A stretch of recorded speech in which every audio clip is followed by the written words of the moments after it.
Close door club কখনো কেমন হয়েছে আপনি কোনো একটা প্রজেক্টে কাজ করছেন, কিছুদিন পরে আপনি শুনেন যে আপনাকে অন্য একটা প্রজেক্টে রিঅ্যাসাইন করা হয়েছে বা ট্রান্সফার করা হয়েছে বা অন্য কোনো কাজ দেওয়া হয়েছে। এটা কিভাবে হলো? প্রতিষ্ঠানে দেখা যায় যে ইন্টারনাল বেশ কিছু গ্রুপ তৈরি হয়ে যায়, তারা নিজেরা সিদ্ধান্ত নিয়ে এক্সিকিউশন করা শুরু করে দেয়, কিন্তু সেখানে আমরা হয়তো সেই সিদ্ধান্তগুলোর অংশ হই না।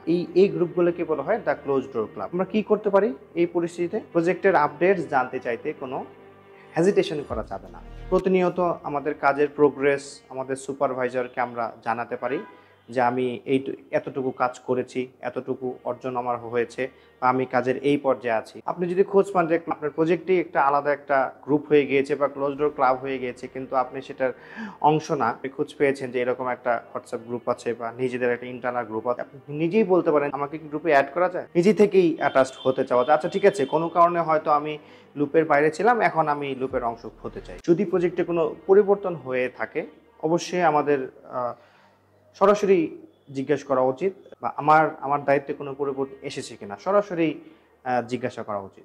কর্পোরেট পলিটিক্স নিয়ে আমাদের একটা শর্ট ফিল্ম আসতে যাচ্ছে, নাম the checkmate the supply chain professional file. এটি দেখতে চোখ রাখুন বিআইএইচআরএম এবং বিআইএইচআরএম সাপ্লাই চেইনের ফেসবুক এবং ইউটিউব পেজ। ধন্যবাদ।